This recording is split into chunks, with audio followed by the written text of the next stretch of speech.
bien, muchas gracias a todos. Muy buenas noches. Espero que se encuentren bien. Gracias por la puntualidad. Gracias a Gaceta Laboral por la nuevamente la invitación de formar parte y tener la responsabilidad de poder desarrollar un curso bastante importante que es Estrategia de Desvinculación Laboral. Claro, está enfocado en el ámbito legal, ¿no? Entonces vamos a conocer cada uno de ellos. Para ello, por favor, les rogaré que cualquier pregunta que tuvieran lo puedan realizar a través del chat. Yo constantemente tengo la facilidad de poder revisar sus comentarios para poder ir respondiendo quizás a las preguntas que se puedan generar. Recuerden que las preguntas tienen que estar muy relacionadas también al tema que estaremos abordando para no salir del contexto, ¿no? Entonces, muchísimas gracias a todos y a todas que se están conectando. Ya veo que van 140 personas. Espero que todos se encuentren bastante bien, así que vamos a dar inicio. Bueno, ya me habían presentado acerca un poco de mí, ¿no? Yo actualmente soy abogada laboralista, actualmente trabajo para el Estado y veo justamente temas de materia laboral. Entonces, vamos a iniciar un poco conversando acerca de los aspectos generales, el tema de la desvinculación. Pero sin antes tenemos que hacer un pequeño resumen, ¿no? Desde cuando ya nosotros llegamos a este punto, que es justamente ya el término del vínculo laboral. Como todos sabemos, para que exista un vínculo laboral o estemos frente a este tipo de estrategias, estamos hablando de trabajadores que han sido reconocidos en la planilla electrónica, porque sabemos que es un derecho que todo trabajador que va a prestar un servicio pues lo reconozcan en la planilla. Y por lo tanto, desde el inicio de la relación laboral, se debería dejar conforme lo que es su contrato laboral, la constancia de alta del registro y otros documentos complementarios que se suman a la relación laboral, como es el RIT, ¿no? El RIS, y entre otros. Entonces, cuando ya el término durante la relación laboral, pueden haber muchos motivos o varias causales en la cual podría generarse una desvinculación. Regularmente conocemos como algunas causales de desvinculación la renuncia o por despido arbitrario o la no renovación o el CRCS por periodo de prueba, por ejemplo, ¿no? Pero en realidad no solamente son estos que se han mencionado. En realidad el tema de las causales de extinción de la relación laboral tenemos un abanico de situaciones o aspectos que lo podríamos visualizar justamente en el artículo 16 del decreto legislativo 728, que es justamente la normativa que regula las relaciones laborales. Entonces vamos a revisar cada una de estas causales e iremos desarrollando cada punto del temario de lo que se ha podido plantear para este curso, ¿no? Entonces, ¿qué tal? Me logran escuchar, me imagino, por el chat, si me pueden poner un hola para saber con quiénes estamos en esta charla, para conocerlos un poquito. Acá tengo a Roxana, a Patricia, a Narciso, a Michelle. Hola Natalie, hola Dalton. Perfecto. ¿Y de dónde están actualmente? ¿Dónde se encuentran ubicados? ¿Todos son de Lima? ¿Alguno de ustedes que sea de provincia, de alguna región en particular? Natalie de Huacho, desde Piura, Juan Portocarrero. Ah, qué bueno. Eso es lo bueno de la virtualidad, ¿no? Nos permite conectarnos y estar en diferentes regiones del país y así estar manteniéndonos actualizados. Muy bien, desde Trujillo, desde Huánuco, Sullana, desde Ica, Tarapoto, Chimbote. Ok, ahí está presente las personas del norte, del sur, perfecto. Cuéntenme si ustedes trabajan en el área de recursos humanos o a qué se dedican actualmente. ¿Son abogados? ¿Son administradores, jefes de recursos humanos, analistas? ¿O son trabajadores y querían conocer cómo es el tema de la desvinculación? Un poquito quiero saber de ustedes para saber con quiénes estoy tratando en estas charlas y saber también qué es lo que necesitan conocer, ¿no? Porque de repente puedo ser muy técnica hablando como abogada y tal vez las personas que me están escuchando de repente no son abogados, ¿no? Y necesitamos tener ciertas pautas para poder conocernos un poquito y saber cómo lo vamos a desarrollar. Muy bien, entonces, a ver, miren, por ejemplo, tengo una licenciada en enfermería. Qué bueno que tenemos personas que se quieren informar. Administración de personal, administración de obras. Entonces entiendo que tenemos el sector de construcción civil, tenemos un ingeniero, ingeniero Javier Quispe, que bueno, me alegra bastante que otras profesiones se sumen a este tipo de cursos, que regularmente la presencia siempre ha sido de abogados o estudiantes de derecho. Entonces, eso significa que más profesionales quieren saber cómo realizar legalmente una desvinculación sin generar ningún acto de contingencia. Y eso es importante, porque claro, en toda organización siempre hemos creído, ¿no? Que el área de recursos humanos es el que se encarga totalmente al 100% de la desvinculación. Claro, en principio debería pasar ello, ¿no? Pero la realidad a veces es otra. ¿Por qué digo que la realidad es otra? Porque quien genera a veces las desvinculaciones de forma directa, a veces son los líderes o los mandos medios o las personas que están encargadas de personal. Y a veces allí se genera contingencia porque el desconocimiento de mis ingenieros, de mis administradores, de mis jefes, de mis líderes, puede generar que algún tipo de inconveniente al pronunciarse sobre el tema de la desvinculación. En vez de querer ayudar a la organización, podemos generar mayor contingencia, ¿no? Entonces, por eso es importante. Tenemos a contadores, qué bueno, que la contabilidad también está muy ligada justamente al tema de recursos humanos, porque siempre a los contadores, Luis, y no me vas a mentir, no me vas a dejar mentir, que siempre te preguntan temas legales, ¿no? Saben que eres el contador, pero siempre consultan si es correcto la forma de los temas laborales o de las relaciones laborales e inclusive la desvinculación. Siempre consultan también a los contadores, ¿no? Entonces eh, su opinión es importante también para estos temas. Abogados, área de recursos humanos, asistente del área de recursos humanos. Muy bien, Natalie, qué bueno que te sumes justamente para conocer un poco más de ello, ¿no? Tenemos bastante la presencia de construcción civil, ¿ok? Ok, tenemos también del sector público, ¿no? Recordemos que lo que vamos a hablar de estrategias de desvinculación está mucho más ligado para el régimen general, ¿bien? Ok, administrador, recursos humanos, administración de un sector minero, también tenemos la presencia. Ok, administrador, profesión, bien, administradores. También vemos prevencionista de seguridad, contador independiente, contador recursos humanos, industrial. Muy bien, tenemos un abanico de profesionales, ¿no? Entonces, perfecto. Casi todos están relacionados justamente a recursos humanos. Algunos que noto, entiendo que son líderes y que quieren saber si lo están, que cualquier situación estamos realizando de la más adecuada, de lo que nos indica la normativa, ¿no? Wow, Henry nos dice que es administrador, contador, abogado e ingeniero de informática y criminólogo.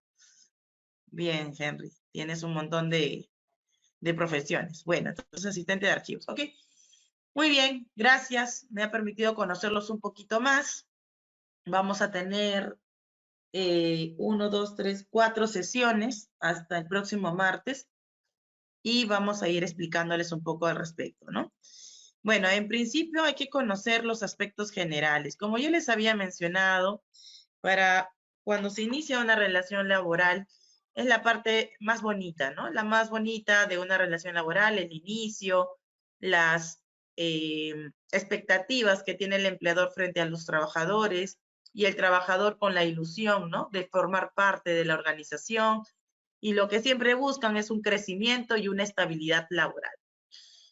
Todo marcha bien, pero durante la relación laboral puede ocurrir ciertas situaciones que generan algunas medidas disciplinarias a consecuencia de estas conductas. Y de acuerdo a lo que yo estuve leyendo a sus a sus comentarios, muchos de ustedes tienen a cargo personal y a veces lidiar con el personal es un dolor de cabeza, ¿no? Pero hay que conocer justamente cómo puedo comunicarme de la manera más legal, empática con mis trabajadores. Por eso es importante que todo profesional que va a tratar con trabajadores o trabajadoras conozca la normativa y sepa que existen ciertas conductas que pueden ser sancionadas de la siguiente forma: una amonestación, una suspensión sin goce o inclusive puede generarse lo que es la desvinculación. ¿Ustedes saben qué es la amonestación? ¿Quién me puede definir la amonestación? ¿Qué es la amonestación? ¿Lo han escuchado? ¿Lo han aplicado? ¿Alguna vez han elaborado, desarrollado una amonestación? Yo voy a leer lo que me comentan porque me parece que de este chat ustedes no leen los comentarios del resto de participantes, ¿no? Así que voy a ir leyendo sus comentarios. Nos dicen, por ejemplo, Juan, que es un llamado al orden por inconducta laboral. Ok, es un llamado al orden, una llamada de atención, una advertencia. Ok, una llamada de atención, una advertencia. Puede ser verbal y escrita, nos dice Arturo. Arturo, yo creo que contigo has estado en el diplomado de fiscalización laboral, o me estoy equivocando de Arturo, de repente no es el mismo. Se da preferencia a usted que queda como evidencia del fallo del trabajador. Muy bien. Oh, Arturo, qué bueno tenerte aquí. Qué bueno. Ok, administración, ¿qué más dice acá? Llamada de atención, una advertencia. Es una advertencia sobre una falta. Cuando incumples el trabajo, ¿no? En realidad la amonestación, como ustedes bien lo han definido, es justamente una llamada de atención por conductas inapropiadas del trabajador, pero estamos hablando de conductas quizás leves, muy graves, graves. ¿De qué tipo de conductas? Regularmente conductas leves, ¿verdad? Conductas leves, porque recuerden que la norma nos habla de que el empleador cuenta con 3 facultades, ¿no? La facultad de poder fiscalizar, puede también dirigir y finalmente también puede sancionar. Pero para poder sancionar, pues también tiene que conocer, ¿no? Que existen también ciertos parámetros de razonabilidad. Yo no puedo incurrir al despido de manera inmediata sobre conductas que quizás puedan ser leves. Claro que la legislación no nos ha definido o no nos ha dado un cuadro o una estructura para guiarnos qué situaciones podría aplicarse una amonestación o cuando una suspensión sin goce.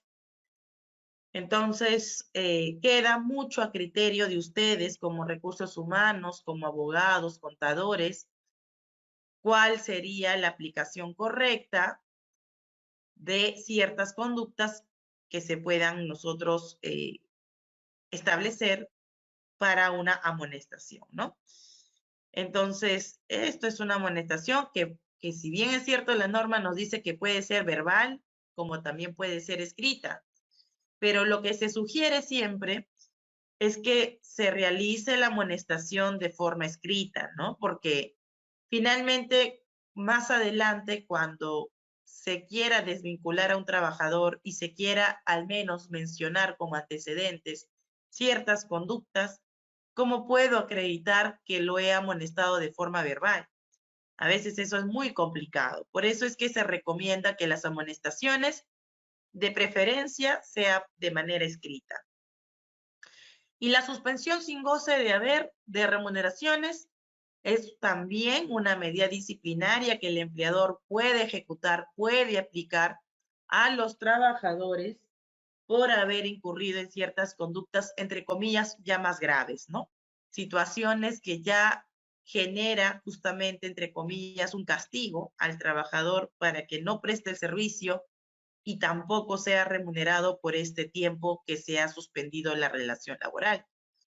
Si hablamos de suspensión sin goce, estamos justamente ya frente a una situación que generaría, ¿no? Si es que hubiera una reiterancia, si es que hubiera nuevamente la misma conducta inapropiada, ya poder evaluar lo que sería la desvinculación, ¿no? Pero ojo, que para llegar a esto tendríamos que también tener ciertos indicios que estén relacionados a una reiterancia, a una situación inapropiada y aquellas que se encuentren justamente reguladas por el artículo 25 del decreto legislativo 728, ¿no? Entonces, estas son las 3 medidas que nosotros podríamos adoptar como organización, como empleador, en contra de nuestros trabajadores que hayan cometido estas conductas inapropiadas en el centro laboral. Pero es importante, sí es importante que este tipo de conductas inapropiadas estén en nuestro reglamento interno de trabajo. ¿Ustedes opinan que sí?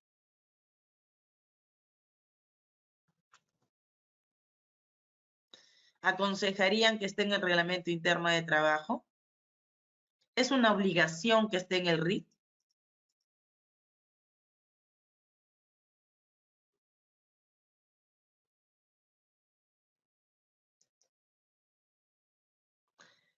Lo recomendamos, claro. La normativa que regula el reglamento interno de trabajo, ustedes tienen que recordar que toda empresa que tiene más de 100 trabajadores tiene la obligación de contar con un reglamento interno de trabajo. Entonces, la norma que regula el RIT señala que también debe indicarse las formas o las medidas disciplinarias que se van a aplicar. Es por eso que lo recomendable que en el RIT se establezca cuáles son las conductas que puede generar la amonestación o cuáles podrían generar la suspensión sin goce o inclusive lo que sería la desvinculación, ¿verdad? Entonces, sí sería bueno que se establezca y se identifique en el reglamento interno de trabajo de nuestras organizaciones cuáles serían estas conductas inapropiadas y que genera una medida disciplinaria. Ahora, ¿qué otro consejo le podríamos dar a la organización, a nuestra empresa? Porque mira, justo lo que dice Freddy es muy importante, Freddy Rodríguez. Muchos desconocen e incurren en faltas.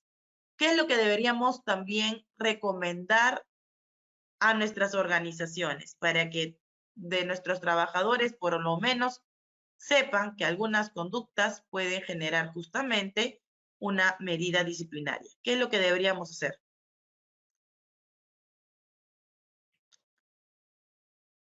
Deberíamos capacitar, ¿verdad? Deberíamos capacitar. Muy bien, Dalton. Deberíamos capacitarnos, dice Paula, al personal. ¿Solamente el personal administrativo? ¿Solo deberíamos capacitar al personal administrativo? No, ¿verdad? A todos, a todo el personal. No sé si alguno de ustedes hace inducciones. Siempre es importante hacer las inducciones al inicio de la relación laboral para darle a conocer, pues, cuál es la cultura, la visión de tu empresa y también que sepan cuáles son sus obligaciones, derechos y también las medidas disciplinarias, lo que se va a permitir y lo que no se va a permitir. Así también nosotros garantizamos que como organización hemos dado a conocer cuáles son aquellas situaciones que pueden generar este tipo de medidas disciplinarias. Aparte de la capacitación que debe realizarse a todo el personal, que está muy bien su respuesta, también deberíamos generar una insistencia en la capacitación para los líderes, para los que tienen personal a cargo, porque a veces, como yo les vuelvo a repetir y lo decía al inicio de la clase, muchos líderes se aprovechan de su situación o del puesto que tienen en la organización y pueden cometer situaciones de hostilidad, ¿no? Por ejemplo, ¿qué es lo más recurrente que a veces los líderes podrían o jefes podrían cometer en contra de los trabajadores aprovechándose de su poder? por ejemplo, le diría, si te sigues comportando, si no te gusta tu trabajo, renuncia, ¿verdad? Si no te gusta tu trabajo, renuncia. Ve buscando otro trabajo. Ya voy a buscar a otra persona que te reemplace. Comienzan a generarse los actos de hostilidad, ¿no? El acto de hostigamiento laboral, como dice Paulo. Muy bien. Hostigamiento. Ok. Entonces, estos son situaciones que tenemos que evitar. Por eso es importante que no solamente el área de recursos humanos o el abogado de la empresa debe ser el único que debe informarse o el único que debe tener mayor alcance para el tema de las medidas disciplinarias. En realidad, estos temas deben abarcar para toda la organización. Así evitar cualquier tipo de abusos, ¿no? Como ustedes bien lo han indicado, para todos. Inclusive dentro de los planes de capacitación anual deberían también considerar, ¿no? Muy bien. Y cada una de estas manifestaciones debe regirse en los principios que los puedan limitar. Cabe destacar que su aplicación podría ser distinto, dependiendo, claro, de la organización, de lo que ustedes consideran como situaciones graves, leves, pero las muy graves que genera la desvinculación, esa sí está tipificada por la normativa. O sea, allí no nos podemos inventar y decir, me invento una conducta como para generar una desvinculación. No podríamos porque ya la norma es clara qué situaciones genera justamente el poder generar la desvinculación total, ¿no? Muy bien, entonces de eso sí tendríamos que considerar. Freddy nos dice lo siguiente, el trabajador nuevo debe de conocer y estipular un mecanismo para probar que el trabajador ha leído el reglamento interno. Claro, cada reglamento interno que se va a difundir tiene que tener también una constancia de recepción, ¿no? Por parte de los trabajadores. Pero aparte, seamos conscientes, muchos trabajadores no leen el reglamento interno, ni cualquier política o documento que le envías, la mayoría de trabajadores no lo leen. Entonces hay que reforzar con capacitaciones, justamente para respaldar de que hemos puesto en conocimiento a todos, ¿no? Claro, tal vez es importante dejar todo claro desde el primer día, ¿no? Muy bien.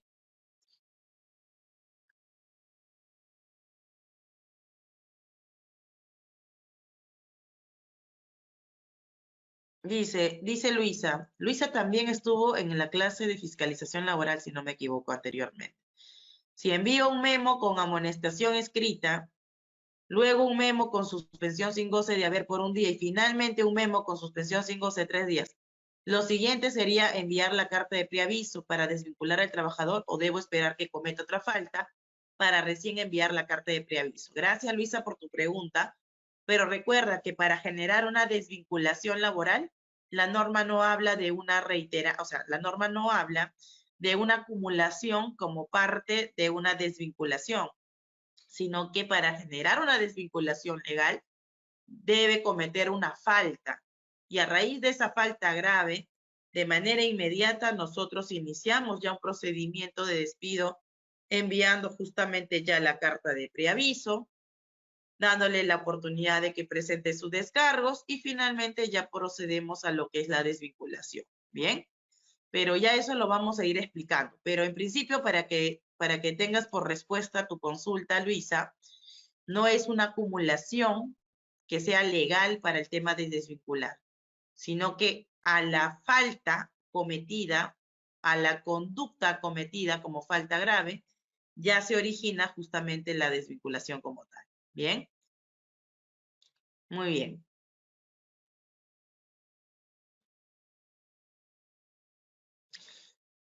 Muy bien, eso es justamente, ¿no?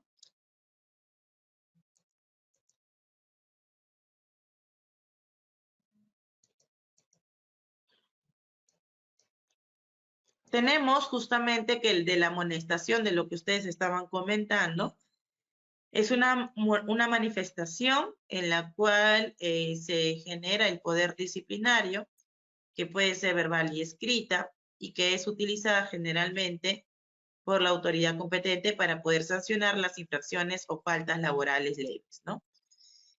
Y en realidad la finalidad, ¿no?, de la amonestación es que el trabajador pueda corregir su conducta, ¿no? Corregir su conducta y mejorar su conducta frente a la organización, ¿no? Es como que un llamado a la orden, ¿no? A las conductas que podrían mejorar. Por eso es importante que ustedes evalúen, ¿no? Hablamos de conductas menores. Y si cometió una falta grave de manera inmediata, o sea, es la primera vez que comete una conducta y esta es muy grave, ¿no? O sea, ya una situación que está justamente, expresamente en la normativa. Si pasara eso, yo no necesito empezar con una amonestación, sino que ya podría generar la desvinculación. A veces creemos que para poder generar la desvinculación necesitamos todo un antecedente. A veces no es necesario.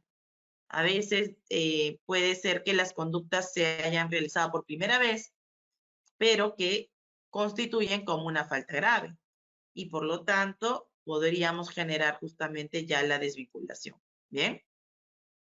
Carolina pregunta, ¿qué sucede si la falta no se encuentra en el RIT y aún así amonestan al trabajador? Bueno, Carolina, si la falta es de naturaleza muy grave, como vuelvo a repetir, esas faltas sí se encuentran contempladas en la normativa.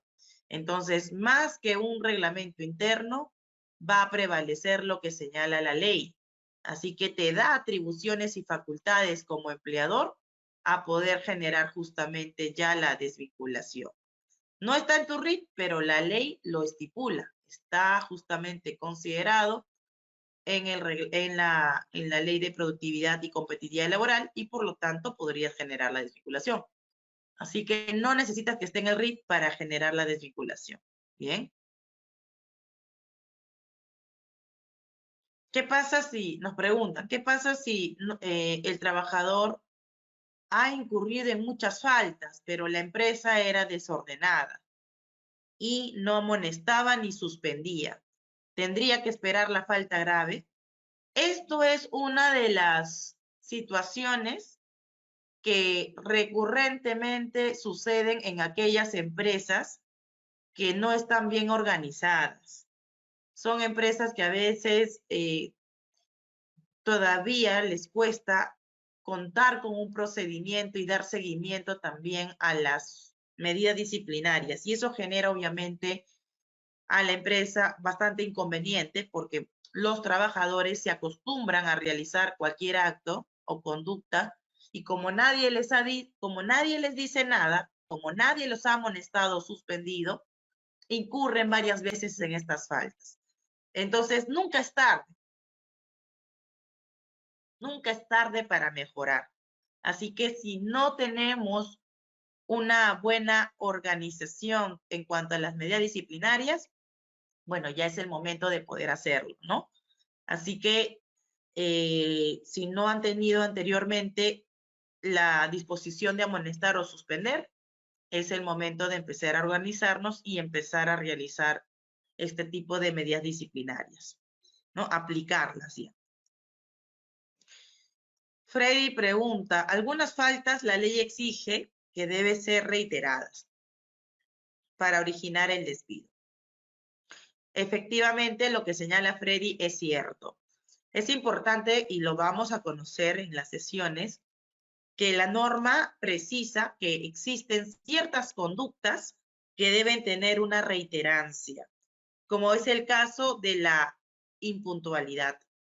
Trabajador que es tardó, no lo puedo desvincular a la primera, porque la ley nos dice que debe haber una reiterancia y que adicionalmente a ello ha debido surgir amonestaciones y suspensiones para que mejore la conducta. Pero si ya le has llamado la atención, ya lo has suspendido para que mejore la conducta, esta reiterancia ya genera justamente la posibilidad que el empleador pueda generar ya la desvinculación, ¿no? Entonces, eso es uno de las conductas que pide la reiterancia. Como también, por ejemplo, el llegar ebrio o con sustancias estupefacientes. La norma nos indica que se originaría un despido legal cuando el trabajador llega de forma ya reiterada. ¿no? Salvo, nos establece la normativa, que el trabajador esté poniendo en peligro el llegar de esta manera a terceros o a su integridad física, ¿no? Imagínate que debe manejar un camión en la empresa, llega ebrio. Es una falta grave porque puede poner en peligro la vida y la salud de trabajadores y de sí mismo. Allí no requeriría, en algunas ocasiones no requiere lo que es la reiterancia. Bien, entonces eso vamos conversando. Ejemplos de faltas graves, Octavio, lo vamos a desarrollar. Bien, lo vamos a desarrollar. Vamos de a poco, vamos conociendo un poco la norma y luego ya nos metemos de lleno a todas esas faltas que ustedes quieren conocer. Bien.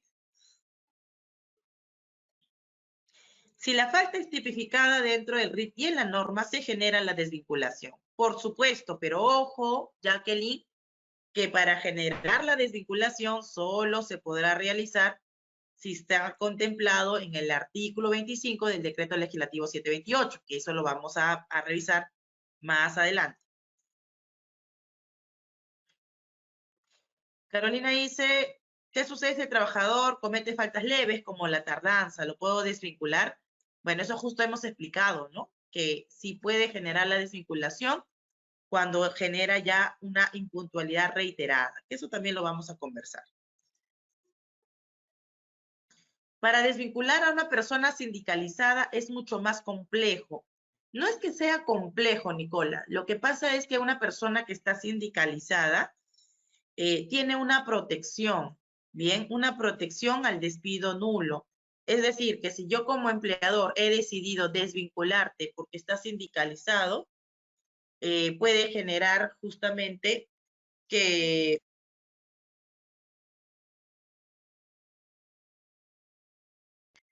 el proceso de la desvinculación a una persona que está afiliada al sindicato, eh, mm, claro, tienen una protección especial, pero no significa que si comete una falta grave, el hecho de estar sindicalizado sea una excusa para mantenerlo en la relación laboral. Si ha cometido una falta grave, el que esté sindicalizado no justifica para continuar con el vínculo. Y esta pregunta que me haces, Nicola, y muy oportuna, también aplicaría para las mujeres gestantes, para las mujeres lactantes, quienes están protegidas por nuestra Constitución y por convenios internacionales, pero en ningún momento la norma establece que existe una protección si es que este o esta ha cometido una falta grave, obviamente acreditada, con pruebas para poder justamente respaldar nuestra decisión.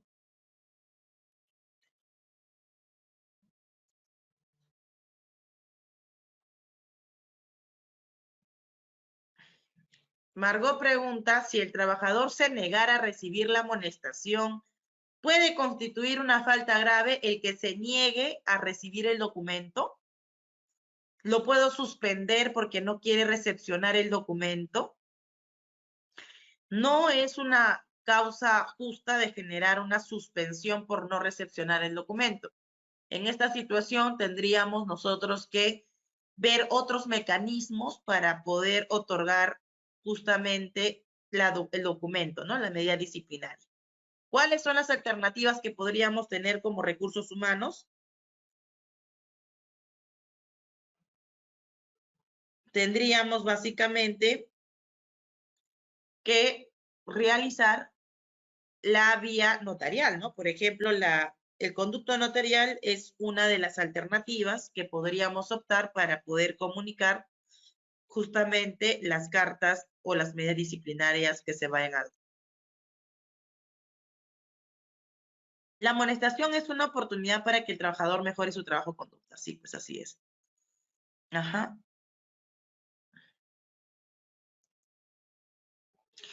Bueno, Juan Carlos nos pregunta nuevamente, ¿qué sucede si no lo quiere firmar? Bueno, si no lo quiere firmar, lo llevamos por conducto notarial, ¿verdad? Por eso es importante que en los contratos laborales ustedes tengan como anexo, por ejemplo, una declaración jurada de dónde está ubicado su domicilio real. Bien, inclusive podrían solicitar hasta un croquis y no con el fin de generar una situación de hostilidad, sino que ayuda mucho, sobre todo cuando pasan estas situaciones de generar una amonestación o suspensión, ¿no? Así que a veces sí es importante generar un croquis para que puedan ubicarse si es que a futuro requieren hacer cualquier tipo de notificación en temas laborales. Bueno, Esther nos pregunta si todas las empresas están obligadas a tener un reglamento interno. Sí, todas las empresas están obligadas siempre que tengan más de 100 trabajadores. Tienes más de 100 trabajadores, tienes que contar con un reglamento interno de trabajo. Y si tengo menos de 100, ¿podría tener un RIT? Puedes tener un RIT, pero igual necesitas la aprobación del Ministerio de Trabajo y Promoción del Empleo para poder generar ya la difusión con todo el personal. Más de 100.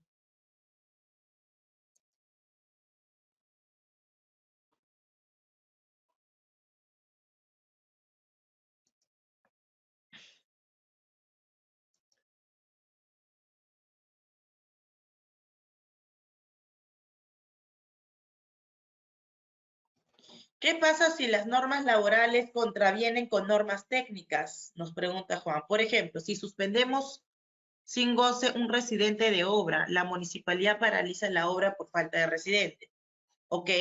Pero para eso la empresa, cuando va a generar la suspensión, también tiene que ver soluciones. Si yo sé que voy a suspender a un trabajador por alguna conducta inapropiada, yo debo tener un suplente a cargo, porque tampoco yo puedo dejar, como bien indicas, Juan, por el tema del sector de construcción civil, no tener un residente en la obra, ¿no? Entonces, hay una consecuencia, que es una medida disciplinaria que vas a adoptar, pero también tengo que encontrar una solución. No me puedo justificar que lo he suspendido y que por eso no tengo un residente. O lo he despedido. No es una justificación. Entonces tienes que encontrar también una solución para evitar contingencias ya con el tema administrativo como son las municipalidades, ¿no? Si el tema de la amonestación, la suspensión o cualquier medida disciplinaria requiere anexarse las pruebas, claro, porque es importante que la persona pueda ejercer su derecho a la defensa. ¿Te imaginas que yo mañana suspenda todo el personal? ¿Cómo puedo demostrarle a esa persona que lo que yo estoy indicando como organización es cierto?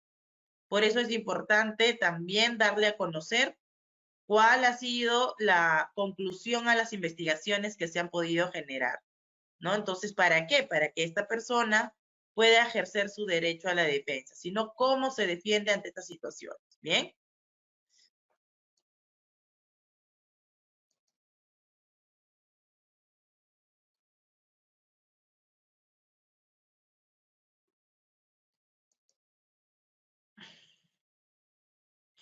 Buenas noches. Si un trabajador viene reiterando licencia continua desde hace 2 años, ¿se le podría desvincular?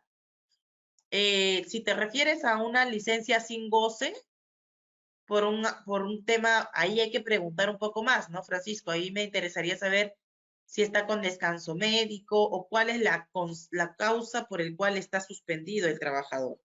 Si conocemos un poco más de datos, podría dar mayor alcance, ¿no?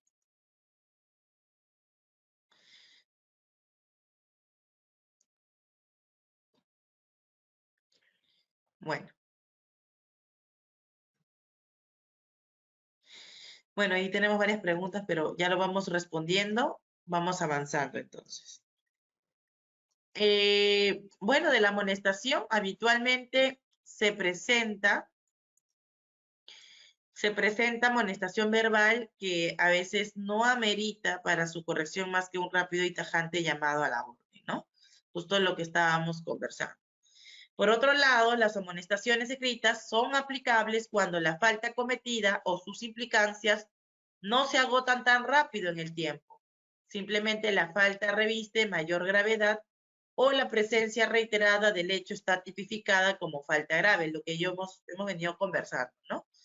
Y se requiere ir generando los antecedentes que así puedan demostrar a futuro, por lo que resulta conveniente realizar justamente, demuestran a futuro por lo que resulta conveniente que pueda determinarse la existencia de la amonestación, ¿no? Entonces, justamente, esto es una de las pautas que tenemos que ir conociendo. Suspensión sin goce de haber. Actualmente, la legislación laboral no ha establecido los supuestos de infracción que supone la sanción de suspensión perfecta. Sí, ustedes deben saber de que no tenemos una relación de conductas que podrían aplicar como amonestación y qué otras conductas podrían aplicar como una suspensión sin goce. Bueno, no lo establece la normativa. Bien, no lo establece la normativa. Por eso que recae en ti como organización poder e ir identificando cuáles son esas conductas que recurrentemente por tu sector, por tu organización, por el tamaño de tu empresa, la cantidad de trabajadores, se cometen habitualmente. No me pueden decir que no lo saben, porque la mayoría de nosotros vamos conociendo de acuerdo a la organización cuáles son las conductas que recurrentemente se cometen. Si es una empresa que tiene muchos productos a la vista, es probable que se cometan muchos actos de robos, ¿no? Si están, por ejemplo, el rubro de call center, que es un rubro muy estresante, puede también generarse algún tipo de faltamiento de palabra, ¿no? El estrés también genera que las personas, no es que se justifique, pero que puedan tener algún tipo de falta grave, una falta verbal, ¿no? Física, quizás con algunos otros compañeros, porque están estresados con el trabajo del sector, ¿no? Entonces va a depender mucho de tu sector, va a depender mucho de cómo tu organización se maneja y qué es lo que recurrentemente pasa. Así que siempre estará bajo la discrecionalidad del empleador, pero ojo que siempre tenemos que guardar lo que es la razonabilidad para cualquier tipo de medida disciplinaria que queremos ejecutar. Bien.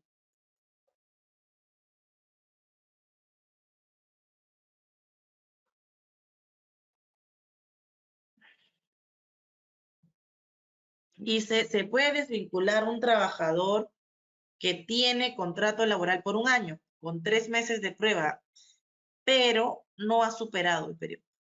A ver, si entiendo tu pregunta, Vanessa. Si el trabajador y la empresa han suscrito un contrato de trabajo por un año y aún se encuentra en los primeros 3 meses, que aún está en periodo de prueba, ¿podrías desvincular?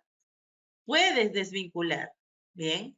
Cuando no llena tus expectativas como empleador, puede desvincular si se encuentra aún en periodo de prueba. Pero ojo y tengamos mucho cuidado con si se trataran de mujeres gestantes o lactantes, porque el año pasado hubo una modificación de la normativa que genera una protección especial a las mujeres gestantes y lactantes.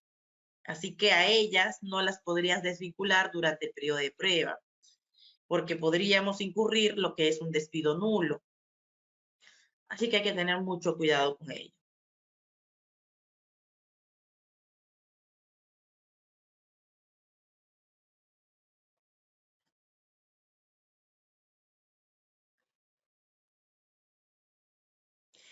Nos pregunta Dante, ¿estoy obligado a renovar contrato a un trabajador con descanso médico? Bueno, mira, las renovaciones cuando es por descanso médico podría ser obligatorio o lo recomendable es que se genere la renovación si se trata por un tema de accidente de trabajo o enfermedad ocupacional, ¿no? Eso sí se recomienda porque si se ha ocasionado este accidente producto de la prestación del servicio, del desampararlo con el tema del seguro social o el SSTR, puede generar un perjuicio, ¿no? Que finalmente la empresa va a tender a responsabilizarse posteriormente.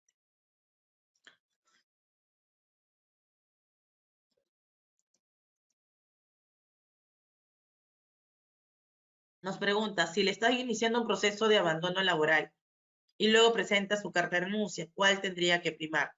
Bueno, lo que iniciaste primero, que es el proceso de despido.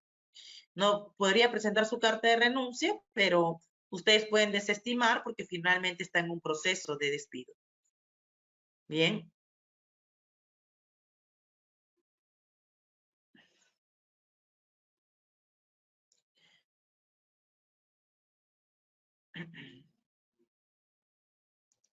Bien. Bueno, tengo bastantes preguntas que están llegando.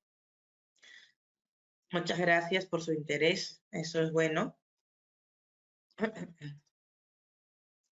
Y bueno, en cuanto al tema del despido, ¿no? Esta medida representa la sanción para las faltas disciplinarias de mayor gravedad. A partir del despido o la destitución se da por extinguida la vinculación laboral con el trabajador. Pero existen varios despidos, ¿no? Despidos legales, los que están contemplados en la ley, despidos ilegales, como es, por ejemplo, el despido nulo, los actos de hostilidad, el despido también que genera despido fraudulento o incausado, por ejemplo, ¿no? Entonces, sí es posible generar el despido y que esto sea legal, pero solo aquellos que se encuentran tipificados en la normativa, como causales que justifican justamente la desvinculación del trabajador o trabajadora.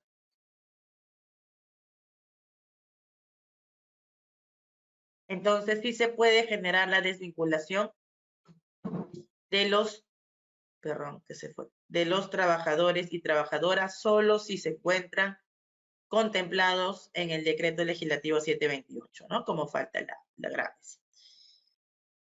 El despido lo que ocasiona es la ruptura definitiva del vínculo obligacional entre el empleador y el trabajador, por decisión del empleador, de modo que cesa la obligación de cada una de las partes del contrato de trabajo. A ver, vamos a ver.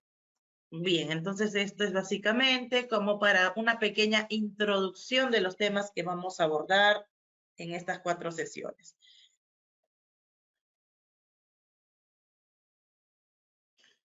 Jacqueline pregunta, en el sector privado, los 5 años de relación laboral continúa, se obtiene la estabilidad laboral. ¿Se puede desvincular al colaborador a los 4 años y 11 meses? Así no se evitaría que logre la estabilidad laboral. Jacqueline, en realidad, esta situación es muy común en las organizaciones, generar la desvinculación a aquellos trabajadores que ya van a alcanzar la estabilidad laboral. Y existen muchas sentencias que se han pronunciado al respecto, porque es mucha coincidencia que el tema de la desvinculación se produzca a un mes o a pocos días de alcanzar la estabilidad laboral. Entonces, podría generar algún tipo de simulación o fraude.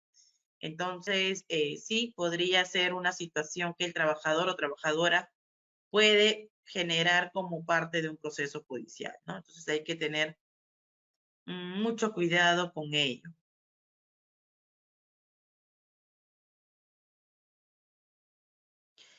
Esther nos dice, una empleada ingresó a trabajar con 3 meses de embarazo. Sobre su situación no de embarazo, que se le contrata por necesidad para el turno de amanecida. ¿Podríamos desvincularla? No podemos desvincular a una mujer gestante o lactante. Si la desvinculación se está produciendo producto de su condición de estar embarazada o estar en periodo de lactancia, incurrimos en un despido nulo. Eso justo lo estábamos comentando anteriormente. Así que no nos arriesguemos a tomar estas decisiones que lo único que va a generar es contingencia para tu empresa. Bien, así que Esther, la única manera de generar una desvinculación a una mujer gestante o lactante es porque ha cometido una falta grave o si el contrato de trabajo de carácter temporal ha culminado la causa objetiva por el cual no requieres ya las renovaciones de contrato, si es posible, ¿no? Siempre que la causa objetiva haya culminado. Eso sí es importante. En mi pregunta, si hay un máximo de veces que puedan renovarse los contratos de plazo a 3 meses. No, no existe un plazo máximo. Tú puedes renovar 3 meses, 1 mes, 4 meses, pero es importante, Emi, que también verifiques la duración que te permite la normativa de acuerdo al contrato que estás suscribiendo. Si es un contrato por necesidad de mercado, la duración máxima para este tipo de contrato con todas las renovaciones no puede exceder 5 años.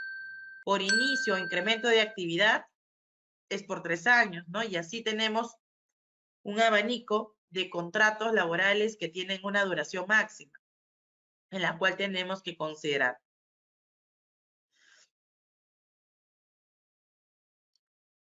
Víctor nos dice, si se ha desnaturalizado el contrato, bueno, pues claro, si se ha desnaturalizado el contrato y se tiene cómo acreditar, obviamente estaríamos frente a un despido.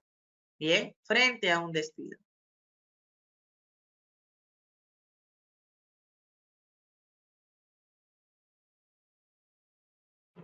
Bien, tenemos también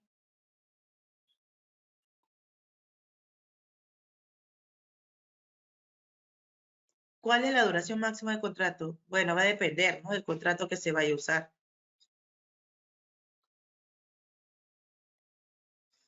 Muy bien. Bueno, tenemos varias preguntas. Hemos estado respondiendo las que se van sumando.